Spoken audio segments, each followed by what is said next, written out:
Stefan Stojanovic. How are you, my friend? Welcome. Welcome to Good. Foot by the Foot. Thank you, David. No, thank you for having me, man. It's a pleasure. Yeah, of course, of course. Uh, I feel like I've known you since you were like a little kid. Obviously, Yeah. playing. I was playing professional at the time, and you were like trying to figure out, you know, where to go to college. You were playing at Soccer's at the time. Obviously, meeting and playing with you at Bridges was it was cool to see you grow, and it's nice to continue to follow your career and see where you're at. So, talk to me about your journey through the college game. I know you started at St. Louis, Yeah. uh, Yeah. and then made the transfer to Georgetown. Yeah. Well, of course, I've known you as well, David, for a long time, a couple years. But no, I mean, obviously, I played at soccer as a young boy. I had options where I could go to college. Thankfully, I had a good group of guys around me at soccer's great group of coaches as well. Ultimately, I chose to go to St. Louis. Kevin Kalish was the coach at the time. He still is the coach. But yeah, I decided to go there. Played there for 2 years. It was a bit of a rough time for me those 2 years, and I ended up deciding, May of 21 that I should transfer. Maybe it'll be a better opportunity for me to go somewhere else and, take that risk and try and have a better year there. So, went in the transfer portal, talked to a few schools, and then I ended up choosing Georgetown, who was also a school I was interested in before I chose SLU. So I had a good relationship already with Coach Weiss and Coach Connor, and at the time Coach Casper, and it ended up working out. I was actually debating whether I should stay in Chicago, if I'll play those last 2 years of college ball in Loyola or DePaul, but I decided I was going to take the risk and go for it. So I chose Georgetown and ended up working out. I had a great season. We had a great year as a team. And it was a great school, a great group of guys, great staff. Probably, best semester of my life probably at that time. So it was good. Yeah, it's funny you say I did the same thing. I transferred. I did 2.5 years at Dayton, and I transferred to Creighton. And it's like I feel like everyone that I know that's played this game at some point has to take a risk, and for better or for worse. And obviously, you never know what's going to happen. Sometimes things do work out, some don't. But obviously, it worked out very well for you. Talk to me about your experience at Georgetown. What were the big differences in the program itself? Obviously, I know you're probably going to be biased towards Georgetown, but where did you feel like the coaching staff, the school itself, where did it help propel you to be where you are today? Yeah, I mean, I don't say I'm going to be biased. Obviously, I had a better year at Georgetown than I had my 2 years at SLU. I think the play style was very different. I think SLU was more direct, more gritty football, more blue collar, which at the time I hadn't really adapted to. I feel like at soccer's it was more a combination and keeping the ball, that sort of style. At Georgetown, I think it was very similar to that, where it was, we value the ball. We want to have the ball majority of the game. We want to create very good chances, a lot of combinations, a lot of interchanging. So I think that for me was the biggest difference because that playing style was what I was used to. Um, and also, I think my mentality had changed as soon as I came to Georgetown because I knew, this is probably my last chance. I have 2 years left. If I want to make a career out of this, I have to do something. I have to play well. I have to perform. Whereas when I came to SLU, I thought, this is going to be a walk in the park. I can just kind of stroll by. I'm a good player. Obviously, I had a lot of success at soccer, so I thought that would just carry over, which was a big mistake. But I came to Georgetown, and like I said, the playing style was what I was used to. So as a nine there, I was more so combining with guys. All my goals were pretty much one touch. It was me in the box, which is a strength of mine. I would say movement in the box, finding those pockets of space where I can get a half a yard and score. So that was probably the biggest difference was that I was used to that. Obviously, the coaching staff there was unbelievable. I know Brian Weiss is probably one of the best coaches I've worked with. He's we'd go down in a game and there was never a sense of panic. So what we see with him, it's kind of reciprocated with us players. He never panicked, so we never did. We knew we had our style of play. We knew we were good, and no matter we were down 1-0, up 1-0, whatever the score was. It was just emotions were the same the whole game. And yeah, that was for me. It was really cool to see. I've never experienced a coach, being level headed like that for all 90 minutes for every game. I've never seen him, get angry or mad, which was very interesting. Even now, I go back to Georgetown and I watch the guys play, and he's the same, level headed, plays the same way, has his style, knows what he wants from his players, and yeah, and they win games. It's a great program. Um, and the other thing I would say with Georgetown, the good thing they do is they recruit who you are as a person rather than who you are as a player. If you're a good person, if you're willing to learn, then I think you'll fit that system. Obviously, you have to be a good player, but Sure. um, I think the most important thing for them is who you are as a man. So Yeah, no, definitely.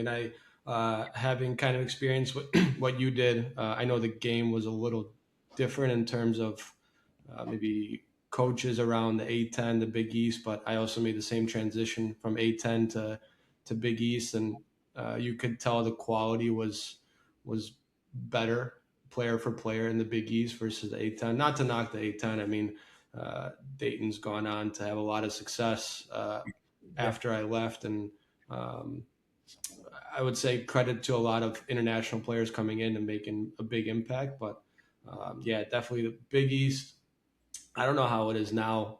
I haven't had a chance to watch a game, but Mhm. every game is competitive, and I would say the travel was for the Big East. The travel is a big thing. I remember uh, traveling to Providence from Omaha. That's a trek, Yeah. um, and I think I don't know when you were there the difference. When I was in the A10, we played Friday nights and then Sunday day games, Hmm. and then moving to the Big East, it was Wednesday night, Saturday or Sun or yeah, Wednesday night and then Saturday night. So you had the extra day of rest, which was very important, especially as a student athlete. Yeah. Uh, I felt like, and I don't know, correct me if I'm wrong, if you guys felt the same, but you didn't really train in the fall. It was a lot of like just walkthroughs and Yeah. just trying to recover to make it to the next day.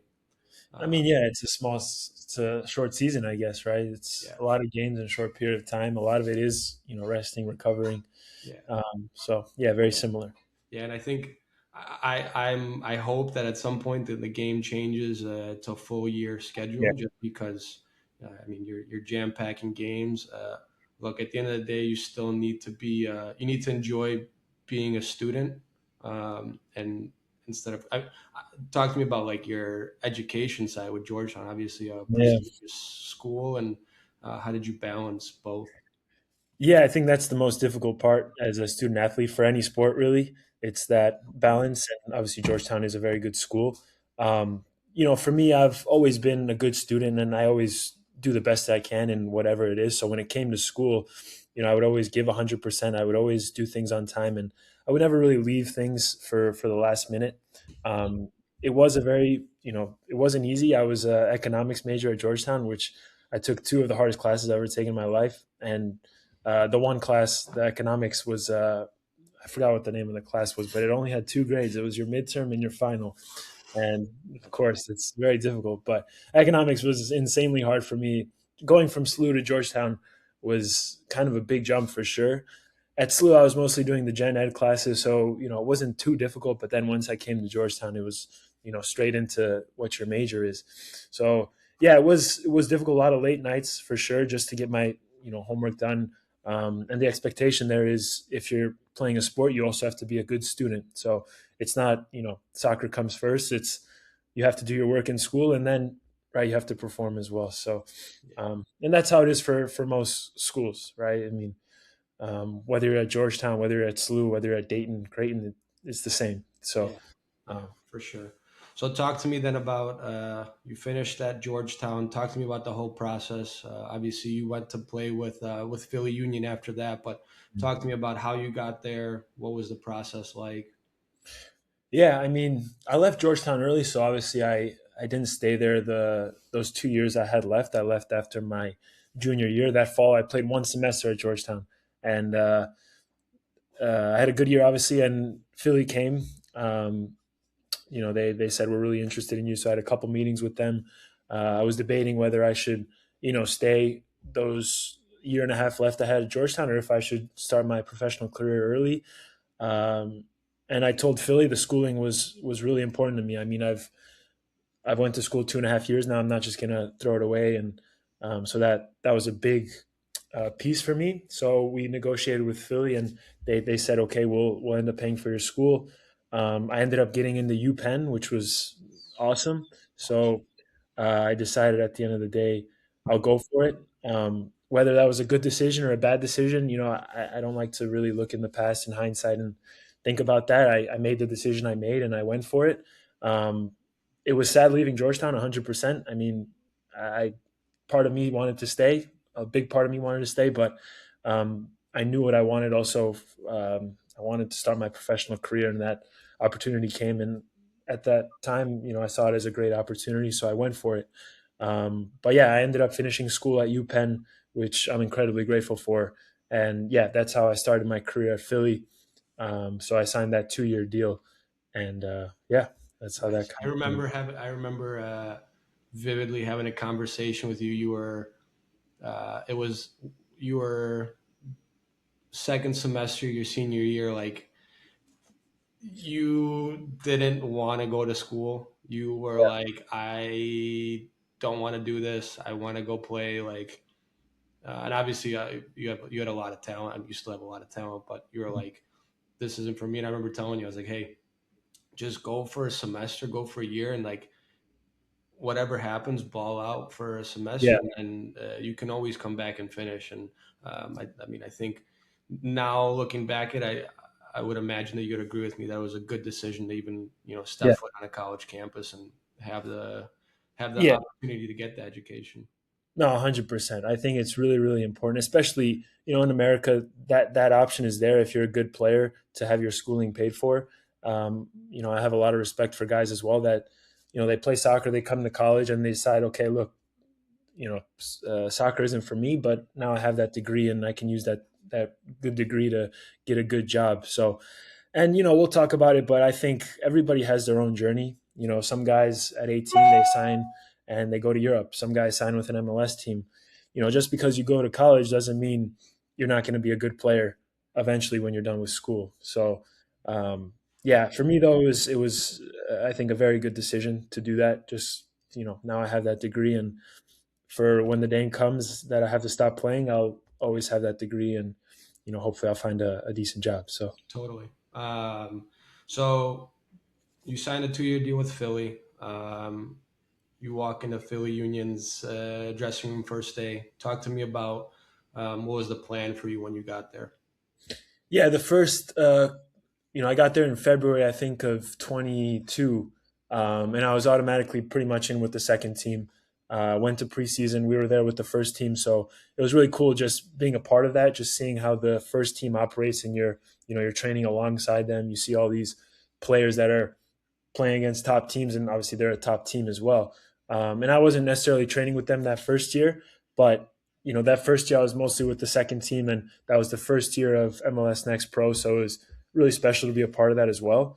But yeah, that first year also, it was a bit rough for me. I think going from college and now you're playing on an MLS affiliated club in a new league, that was a big change for me. Again, I think I came into it with a poor mentality, and that's kind of why I had a poor year. I had some injuries as well, so that first year again was pretty rough.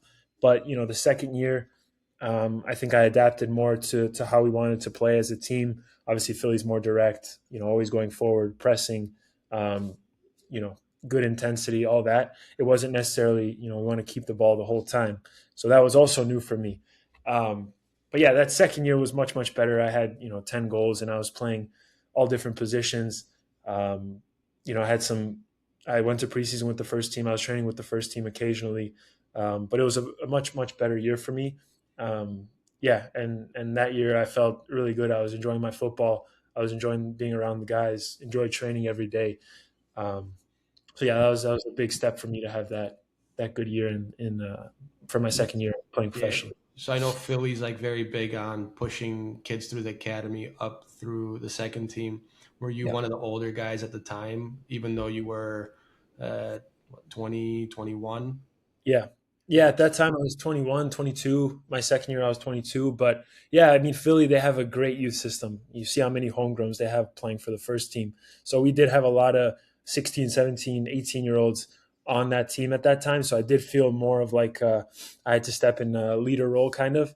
But yeah, it was really interesting. You know, you see MLS Next Pro now, it's kind of just a stepping stool for a lot of these young guys to now make that jump into the top team, the first team. But yeah, at that time it was a majority of younger guys, you know, sprinkled in a couple college guys, couple guys coming down from the first team and playing with us who weren't getting minutes with the first team. So yeah, I was one of the older guys for sure. Yeah, no, it's I mean, you didn't really. I mean, you got to briefly experience it at Georgetown, being one of the upperclassmen. But Yeah, I always think you're definitely challenged as a leader, being one of the older guys. So you're able to have more of an impact than you think. I remember playing with the Red Bulls too. I was 24 at the time, and we had like 16-year-olds, 17-year-olds, and there was like maybe like my window to move to the first team was closed, but I still felt like I could impact some of the guys and help them out. A guy I yeah, can think of off the top of my head plays for NYCFC right now. Shout out Kevin O'Toole. I don't know if you had a chance to play against him, but I remember he was a junior senior, but it was cool to play with a guy like that who was super humble, very realistic with where he was, and obviously he's made a big name for himself. So yeah. no, that's awesome. In terms of, so what was the structure like in terms of your interaction with Jim Curtin? Did you have anything? Was he giving you feedback? Was it more feedback from the analytics side, the coaches with the second team? What that look like? Yeah, I mean the couple times I did train with the first team, Jim was always great when I was there. He would speak to me and give me a little bit of feedback. But for the most part, a lot of the feedback I heard was from the second team coach, who's actually now the coach at Brooklyn. So we'd have those conversations. Occasionally, the sporting director would be in there as well, but for the most part, it was Marlon kind of giving that feedback to me where I can improve, things like that. But yeah, I had very limited conversation with Jim when I was with the first team. Of course, he'd always come up, he'd say hi, ask me how I was doing, how my experience was. But yeah, for the most part, it was a lot of Marlin, and then we did have Philly's also big. Most clubs now are big with using data, so a lot of the stuff I inquired about was just to inform myself with the data side of things in terms of they tracked like speed, different metrics, like speed, sprint distance, how much you ran in a game, stuff like that. So after every game, I'd inquire about that. But yeah, Did you guys have like I remember at Red Bulls we'd have after every training session, after every game, outside of our locker room, we would have all the numbers posted to see how much you ran, and uh, everyone would be like trying to outcompete each yeah, other. Did you guys of have a little course. bit of a friendly banter with that? I'm sure a lot of guys did. I mean, there was a lot of guys that were rapid at Philly. They used meters per second in terms of top speed, so some guys were hitting the 10. So even for me, like I was always trying to push and get into like 9.8s, 9.9s, just kind of push for that because that is something they value. They value like when you're pressing or making runs in behind, how quick are you or how much are you sprinting in a game. So yeah, they usually would send that. It was more so after every game so everybody could kind of see where they're at. You could also compare with guys, but for the most part with me, I was just trying to stay consistent and try to better myself every day when it came to that, the data side of things. But yeah, there was always a little bit of friendly competition between guys. Even now, Yeah, every club uses the GPSs, so for we're sure. always just joking with each other. Who's the slowest? Who's the For sure. fastest? I always tell my players now, if you run less, that means you have more of the ball. That means you're Yeah, controlling the tempo. So I'm all for working hard, but I'd rather have the ball. of course. Yeah, who Uh, wouldn't? Who wouldn't? for That's the sure, for joy. sure, That's the joy of the game. for sure. So, uh, obviously, Philly was a lot of ups and downs. Contract concluded after Mhm, 2 years. Talk to me about like, did you have an agent coming out of college? Did you have an agent when you're at Philly? mhm. What was Yeah, that? I mean, I didn't necessarily have an agent like I was signed with in college, but there was my agent now. He was helping me during college, and he helped me get that Philly deal. So when I signed with Philly, he became my full time agent. And obviously he's the same agent now throughout my career. So yeah, he helped me get that Philly deal, and then obviously when my contract ended with Philly, he helped me get that Tulsa deal as well, which was my uh, first year in the USL. So, but yeah, he's continued to be my agent even now that I've signed for Brooklyn. He, helped facilitate that deal. Him and his agency. So, the agency he works with, I should say. So, Yeah, yeah, that's awesome. So talk to me now. You transitioned from being in a locker room with an average age of 18, 19. Now you're walking into USL Championship side, yeah, who I played for as well when they were the Roughnecks, but obviously Tulsa or FC Tulsa now. mm. Talk to me about what were the big differences? How did that look? Yeah. I mean, for me, it was very exciting. It was another big step in my career, going from playing with a lot of youth players, a lot of younger players, to now USL. The biggest difference was obviously the physicality. A lot of 1v1 duels, a lot of more experienced guys who understand the game a little better, who've been around the game a little better. Harder challenges, more intense games, a lot more. There's a lot of tactical stuff going on as well. But yeah, I think another big difference was, in MLS Next Pro, it's more so a developmental league. So I wouldn't say winning is necessarily the goal in MLS Next Pro. It's more so to develop younger players and to kind of instill that style of play that the first team uses in those second team players. So when they do get the chance to make that jump, now they're ready. Whereas USL, you come there, the expectation is you're going to help us win, right? Right, there's room always for development, and coaches are going to always help you, but the main goal there is to win the cup, to win the championship. So those were the biggest differences. But for me, going into that environment, it was very exciting. It was a new challenge for me. Yeah, Tulsa was great, and we can speak more about that. But Yeah. those were necessarily the Yeah, I big. wanted to ask you. I'm always curious, guys that played in Tulsa after I left. What was Tulsa like as a city, man? Like, Yeah, did you enjoy it? Did you find what made you happy? Because usually when you tell people you lived in Tulsa, Oklahoma, they kind of look at you funny and they're like, "What's good in Tulsa?" But yeah, for me personally, I thought it was a great city. It was quiet. It was cost of living was super cheap. yeah. So always No, I curious. mean, I think everybody has a different answer. For me personally, I really enjoyed it. From the time I got there to the time I left, it was a beautiful city. A lot of open space, not a lot of people. There's really good restaurants, um, very friendly people, and I don't know. I did find what makes me happy there. Like, right across from where the apartments were, there was a nice little road where not many cars went. Every day after 5 after dinner, I go on a walk. I go see the horses down there. Walk down the neighborhood, and that being out in nature, I really enjoy. And Tulsa was very open, a lot of farmland, a lot of greenery, and like I said, not very busy now compared to New York, where I'm at now. New York's a whole different universe, but I really enjoy Tulsa. I mean, for me, it's honestly somewhere where I would maybe even consider living as I Ooh. start to think about having a family and For stuff. But sure. yeah, I got to talk to the missus about that.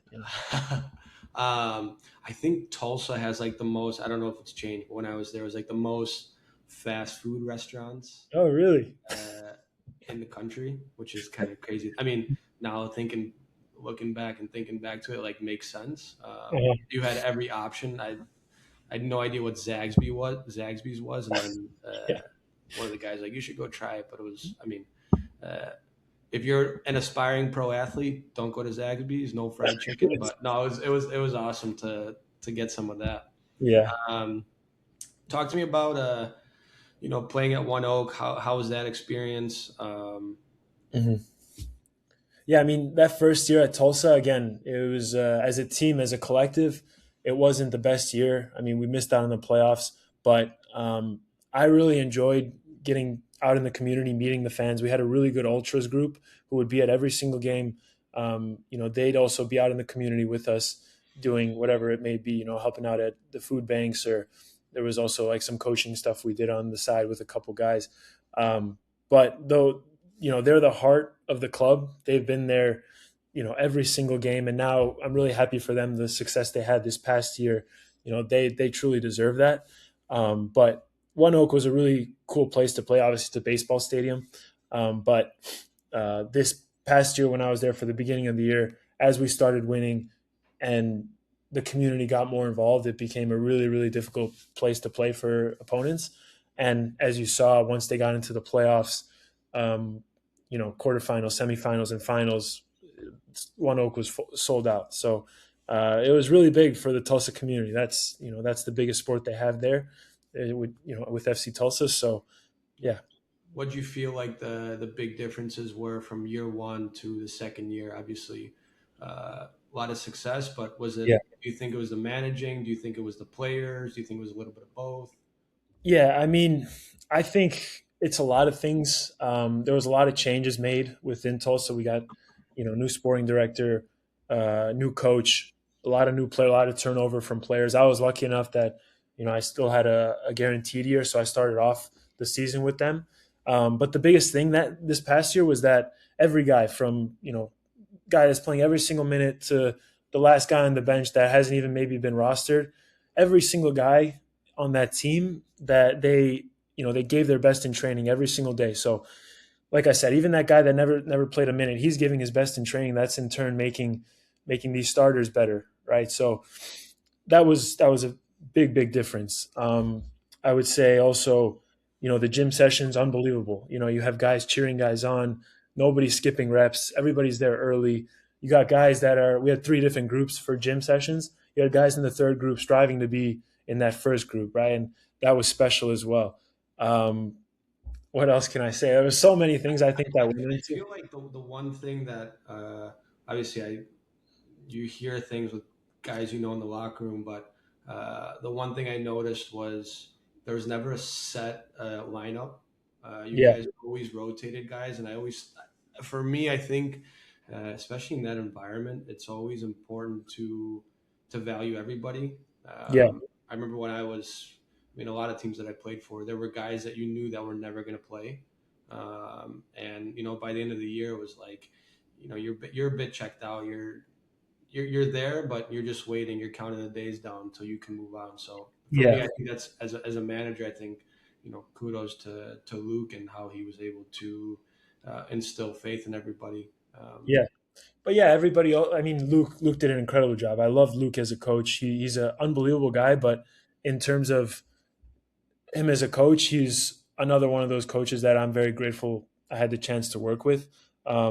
He, like you said, he did use everybody, but it was performance based. If a guy wasn't performing, then it's the next guy up. And Luke made that very clear from the beginning of the year. The guys that are performing are going to play, and the guys that don't, right, you're going to have a different role, and then it just keeps on going, right? If that guy that has performed, and now if there's one game where maybe he doesn't perform, then that guy knows he's going to be on the bench, and another guy's going to have to step up. So he, yeah, he very much instilled that culture from the beginning, and I think that's why trainings were so intense and why everybody was so bought in, because everybody felt like they always had a chance to play, and whatever your role was, you know, like I said, from the first guy that's played every minute to the last guy on the bench that hasn't even been rostered, everybody knew what their role was, and everybody did their best in what their role was. And Luke was always good, even when they went on a stretch of games where they won 5, 6, 7 games, he wouldn't get too high or he wouldn't get too low when they're losing games. It's just consistent. When we're winning games, there's still things we can learn from the game. When we're losing games, it's not the end of the world, but we're still going to learn from it, and then we're going to be better next week. So, yeah, Luke was great. I mean, he was also a great player, Yeah, but as a coach, he's done amazing things there, and I'm sure this coming year it's going to be another good year for them as well. So, yeah. So you obviously did the first full year, and then in the year two, you made a move to Vegas, yeah, Las Vegas Lights. Talk to me about the process. What made was that your decision? Was that the club decision? Mutual? yeah. Uh, it was all the club's decision. Vegas traded for me. So I got the call one night saying, "Hey, Vegas traded for you. They paid some cash. So yeah, thank you for everything, pretty much." And I just had to pack my stuff up and go to Vegas. I had a good talk as well with Luke and their decision making with that. So which again I appreciated. He was very honest with me which I also value for a coach. I don't want a coach, that beats around the bush. I just wanted to tell me how it is. So he did that, and again, very grateful that he said what he said. But yeah, moved to Vegas, and the culture there was completely different this past year. I think there was not everybody was bought in. There was a lot of changes as well. The first day I got there, the coach got fired, so we had a new coach. The assistant coach got promoted, and then around maybe September we got a permanent head coach as well. So there was three coaches from the time I got there in June to the end of the year in October. So lots of changes. Yeah, it was just a completely different environment. So, and there's a reason why, in my opinion, why Tulsa was first and why we came in last that year. So, Yeah. yeah. Yeah, I had a bit of an experience like that when I played in Israel. I came in, I signed with the team, and the coach brought me in, and then within 4 months, 3 months, we had four coaches, Mhm. and by the fourth coach, it was like I don't want you here. You got to go. So the changes like that can definitely impact how you play, your mood. I mean, your outlook on the game. Obviously, life isn't fair. Games are, the game is not always fair. But Mhm. um, yeah, talk to me about how uh, what did the day to day look like living in Vegas? I mean, when I think of Vegas, I think of the Strip, I think of the casinos, I think of like a party vibe. Yeah. Was it all that, or did you guys? Yeah. I mean, obviously the strip is where all that is. I mean, casinos and that stuff is everywhere, but a lot of that's what draws people to Vegas: the Yeah. strip, the casinos, the lights. Did you But guys yeah, live? Did you guys live close to the Strip, or were you kind of, or there was did they give yeah you? there was two sets of housing. One was kind of pretty much close to the strip. The other set of apartments were maybe 15 minutes out west. So that was kind of away in the suburbs, which was really nice. I was lucky enough. My dad's cousin, she lived in Vegas, so I had the opportunity to stay with them a little bit, That's great. which was nice for me as well. She lived in that similar neighborhood where the second apartments were. But yeah, it was just nice to be with family and have somebody else to share the day with. But yeah, I mean, there is other things to do in Vegas for sure, but I would say tourists go there for the strip, for the shows, for the casinos, for the bars, and We had a chance to go to the Sphere. See anything? we drove by it. We Yeah. drove by it. What a marvelous feat of engineering! That's For sure. incredible. Yeah, Well, I want to congratulate you. I haven't seen you since it happened, but congrats on signing with Brooklyn. thank you. Obviously, in a new expansion team. Um, how's that been going? How's preseason going? Yeah, it's been good. I mean, there's a lot of challenges with us being an expansion team. Gear's not in, training at different facilities, a lot of stuff going on. But I kind of enjoy the chaos. I think it's cool that us as a team, as a new team, we're all in this together. So it's going to be something 8 to 10 months from now we can all look back on and laugh about. But it's been really good so far. The group of guys we have are everybody's been training hard. Everybody seems bought in. We still have to make a few signings, and a lot of guys are waiting for their visas and stuff. So there's only been maybe 14 signed players that have been training. A couple trialists have come, but yeah, so far the football has been really good. It was my first time in New York, so it's a different universe, but it's been fun. It's been cool to see just all different types of people. Like everybody's in their own world, but yeah, it's a Yeah, different. Brooklyn's a vibe. I mean, Yeah. it's if you haven't been to Brooklyn, I like if anybody hasn't been, I'd recommend you go.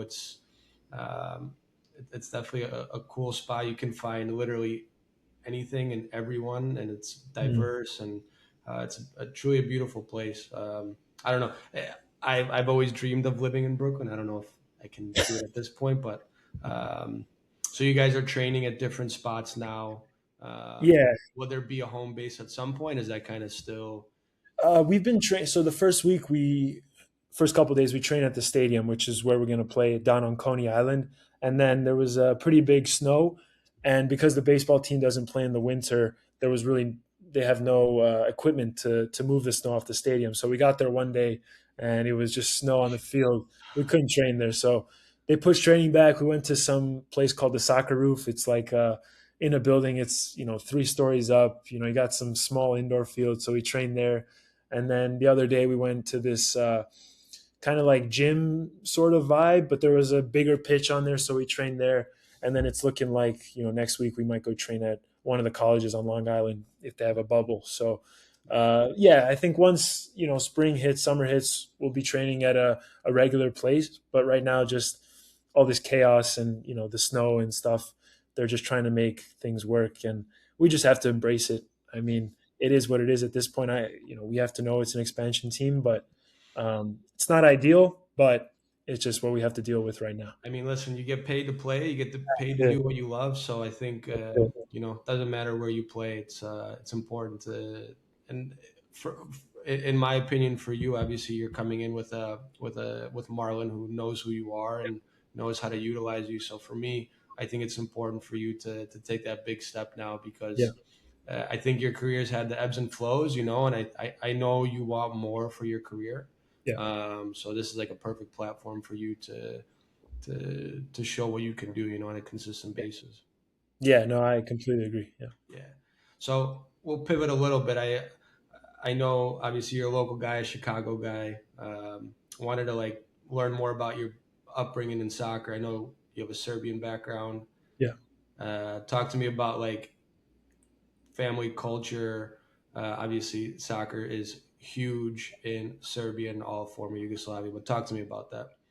Yeah, obviously my parents were born in ex-Yugoslavia, and they came here in '98. None of them really played soccer when they were growing up. My dad, his mom didn't let him. There was no, not many grass fields where they were, so they were playing on rocks. And his mom was scared that he would get hurt, so he never really played. He was more of like he did a lot of gymnast stuff. And my mom, she played basketball in high school, but yeah, they weren't really athletes. But when they came here in '98, I was born in '01. My first sport was actually tennis. Obviously, Serbia and Djokovic, and there's a very big tennis culture there as well. So that was my first sport. There was a couple issues with the coaching, and I was crying a lot of yelling, and so we had decided to stop tennis, and I picked up soccer, which again, like you mentioned, is a huge part of our culture. Right now, at the moment, the national team isn't doing too hot, but hopefully next World Cup in 2030 we'll be there. Yeah. But yeah, like it's a huge part of our culture. My parents were a huge part of my success, and what I did when I was young playing at soccer is my parents would take me to training every single day. They're paying thousands of dollars every year for me to play at a good program like soccer's. My mom's cooking food for me, making sure I have stuff to eat before training, before games, after games, and also my grandpa, the same thing, picked me up from high school as I got older, and he would be the one to drive me to training. So yeah, they play a huge part. They know how much it means to me. But yeah, Yeah, no, it's cool. You, whatever you just told me. I have the same upbringing. yeah, First generation family immigrated here from Ukraine. Grandpa was yeah, picking me up, taking me to training. I remember at one point I was playing for Chicago Magic, and we were training down in Frankfurt, which is like a hour and a half, hour and 45 minute hike. So, no, it's that's really cool. In terms of soccer's, I know you spent majority of your youth soccer career there. Talk to me about the impact that Dave, Brett, the impact they had on you as a player. yeah. I mean, I've been there since I was, I don't even know, 9, 10. The first coach that really had the biggest impact on me was probably Ahmed Ramadan, who's now coaching out in Egypt. I was playing center back or six at the time, and it was my one of my first training sessions with me. And he said, "Hey, what position do you play?" And I told him, center back, and he said, "No, you're a striker." So he was the first one that moved me to striker, and kind of the rest is history. So I'm incredibly grateful for Ahmed, Coach Ahmed, for that. He was unbelievable coach, unbelievable player. Like he would hop in with us at times, Yeah, and yeah, you could see it was a different class. But yes, as we got older, there was other coaches, Todd Bailey, Brett Hall, obviously David Richardson, who runs that soccer's program. But yeah, Brett has been unbelievable too. Even now, I come back over the winter. he has me in early before the group training sessions, and we'll do extra work shooting. He's always giving me advice, and it's not just me; it's to everybody. That's just the type of guy he is, and he doesn't really get any money for that, but he's just passionate about helping people. He's also one of the best coaches I've had the pleasure to work with. So he's somebody I call pretty often, just get his advice on things and just catch up. I'm sure he's also had a big impact on your life too, David. So Yeah, man. yeah, the soccer's has unbelievable coaches. Yeah, For sure. I'll never forget it with a one off season. I came back and he told me to come in early, and I knew we had trained early, and like we had a group of guys that we had a group chat, and he had just texted me, and I showed up to Soccer City, and he takes me upstairs to the futsal court, and he gives me the mat, and he's like, I need a box. He just started smacking the pads, and I was like, all right, dude, like what did I do, you know? But no, for sure, Brett's man, I if you talk about influential people in Chicago soccer, he's definitely up there. I mean, the amount he's given to players, the amount of support, you know, Bridges in itself having the opportunity to go and train every single day, no matter rain, shine. I mean, obviously, it's more ideal to go play outside, but um, spending as much time as we have at Soccer City, just training. And Brett, for me, what I liked about him is the fact that he wasn't someone that was like, he's not going to really give you the X's and O's. yeah, Um, right now I feel like everyone's all tactical and you got to do this and you got to do that, but they forget that at the end of the day, like you're gonna have good days, you're gonna have bad days with the ball, but you can control the grit, the work ethic, what you put into that. So he definitely instilled that in me. I mean, how I operate today.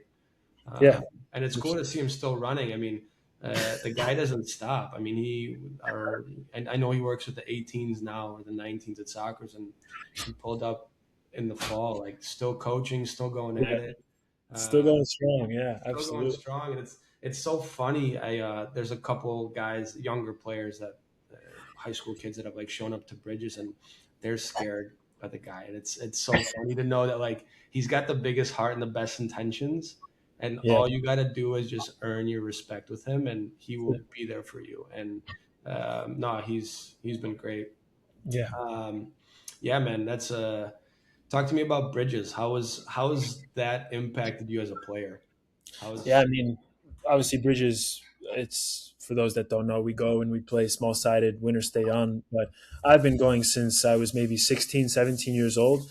I've had pleasure to play with guys like you, David, Chris Mueller, Georgi Mihailovic. Top professionals now that would come when I was young, and I would be learning from them. I'd be competing against them. So when I made that transition, obviously to playing professional football, it was a bit easier because I've had the opportunity now to play against guys that are class players, that are top players. But yeah, at Bridges, you have to fight. You have to, like you said, earn your respect, not just from Brett, but from the older guys.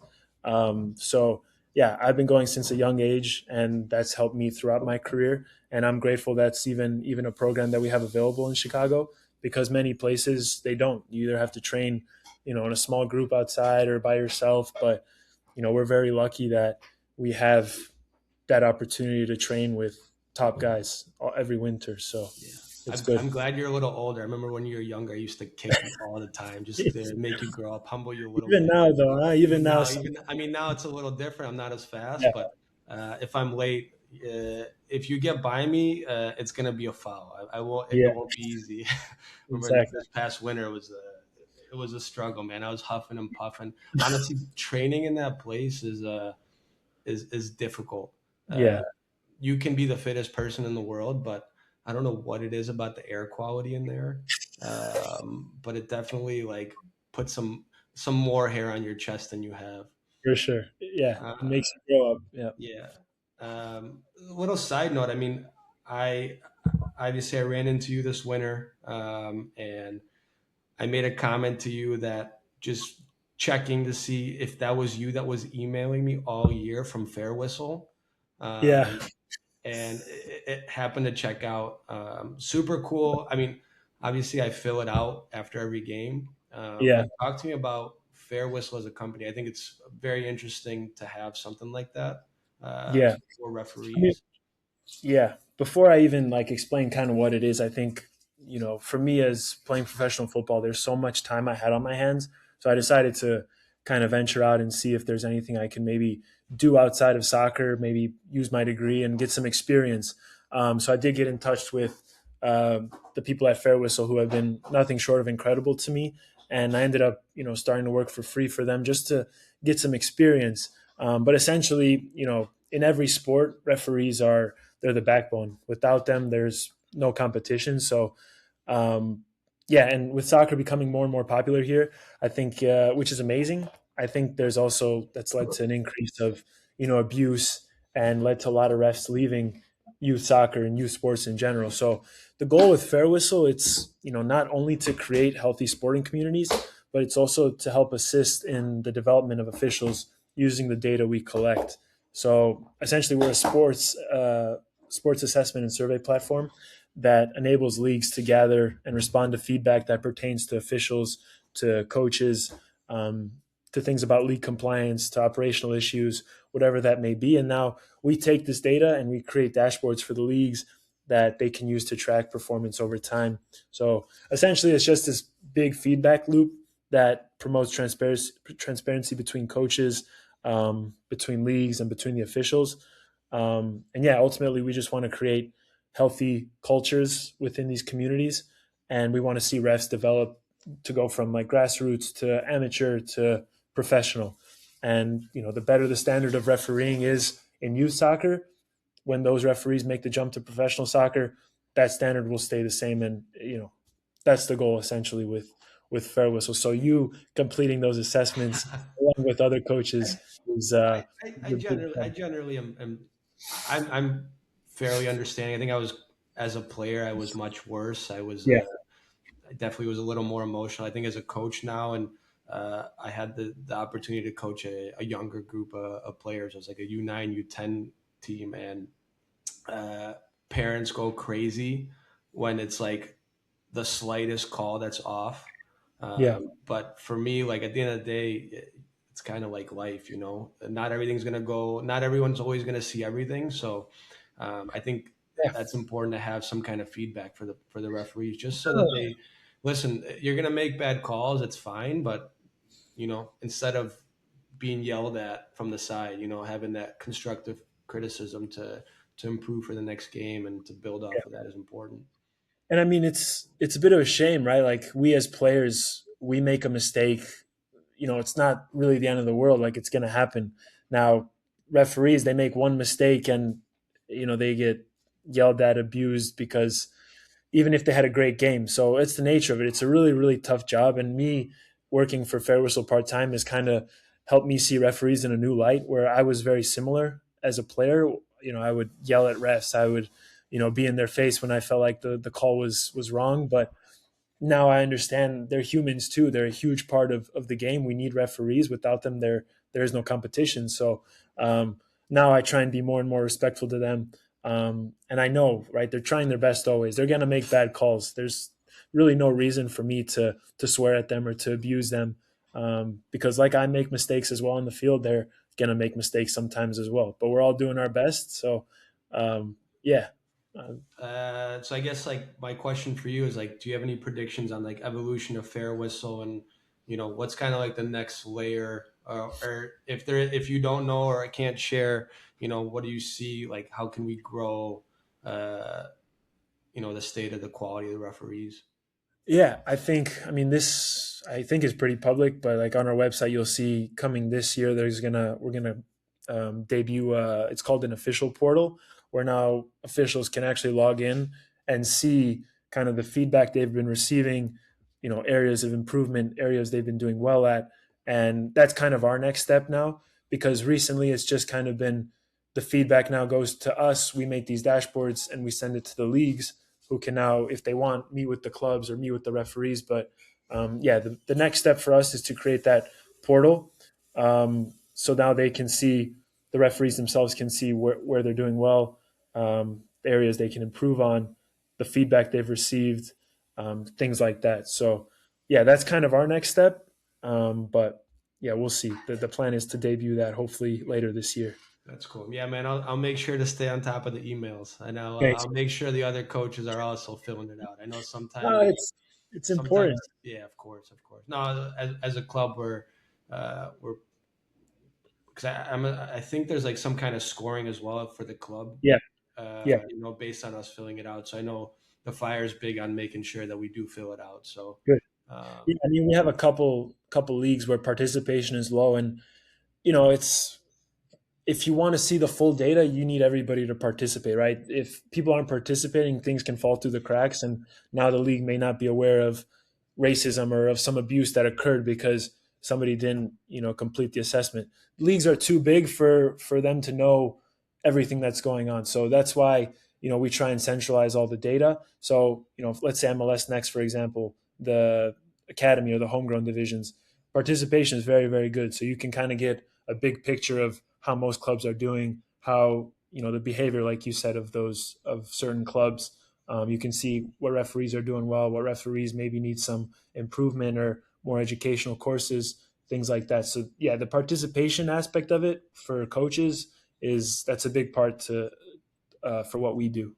how does it work with assigning games now? Like, for example, a tournament like Fest, do the Yeah. referees that are performing the best kind of get rewarded for that, or is it who assigns the I games? mean, that would be obviously the goal. Obviously, there's different assignment platforms, and there's different assigners in each region that are assigning the referees. But we have assigners that have access to the data on Fair Whistle, so they're able to now use that and see which referees are doing well. And now, if there's maybe a bigger game, they have the option to put that referee that's doing well on that, whatever. If it's a final, if it's a semifinal, give them that opportunity.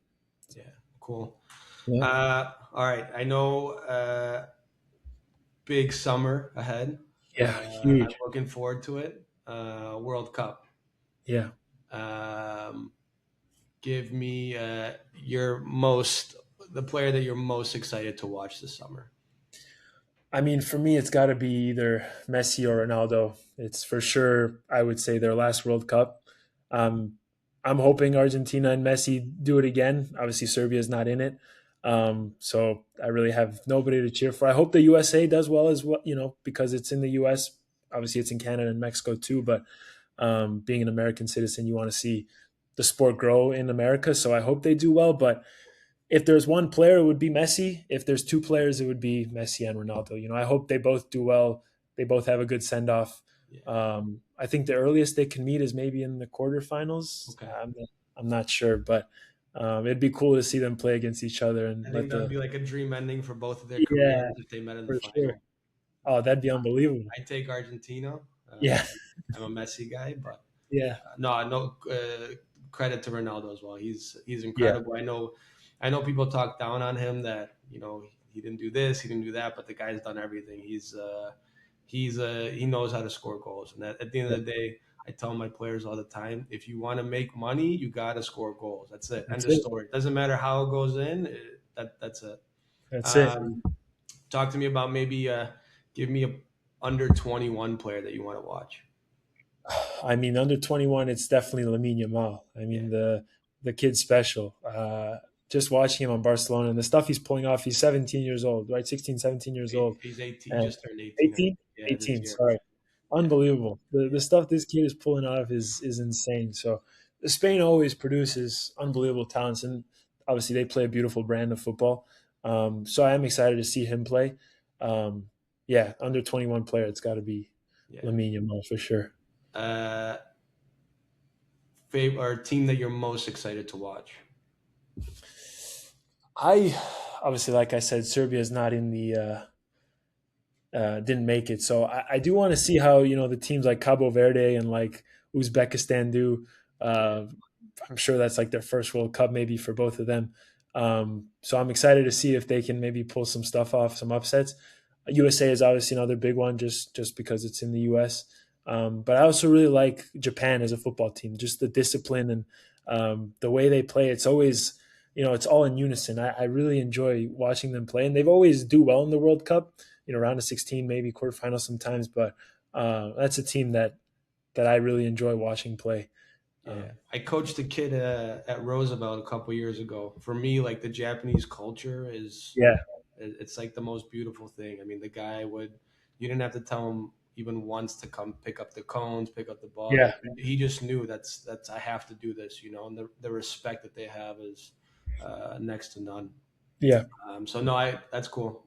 For you, what, what's success for the U.S. in the World Cup? Do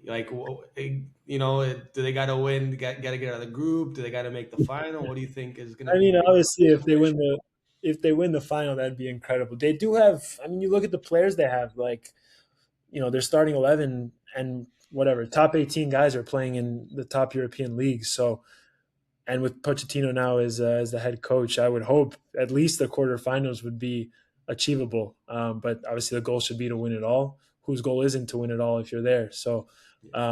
yeah, I mean, who am I to say what's a good result for them? But I would hope at least the quarterfinals would Okay, be. that's fair. Yeah, I yeah, feel like that's fair. Getting out of the yeah, group is, I think that's an accomplishment itself. yeah, We got dealt a pretty. I don't want to say any game's going to be easy, but it's yeah. a manageable group. So, I agree. Yep. and then last one, I think you might have like alluded to it a little bit, but who would you want to see in the final, and who would you want to see hoist the Yeah. cup? I mean, like you said, I would love to see Messi in Argentina. I Yeah, mean, just do it again. I'm a big Messi fan. As a player, he's incredible. If there is a possibility for Argentina and Portugal to do, I don't know how the brackets line up, yeah, but yeah. that would be pretty cool to see. Yeah, if I had to pick, it would be Argentina Portugal, uh, game of the century for Oh my sure. god, that would be amazing. Nah, Unbelievable. man, Yeah. cool. Well, hey, I appreciate your time. This was a lot of fun. Good luck this Thank, season. thank, I need double-digit goals this year. that's the plan. Non-negotiable when I see you next December. Yeah. Okay. And the USL Championship. Correct. That's what you Correct. need. Correct. Absolutely. All right, brother. Thank Enjoy you. yourself. Okay. Thank you. Pleasure, man. Thank you again. See you. See you, dude. You're a beast.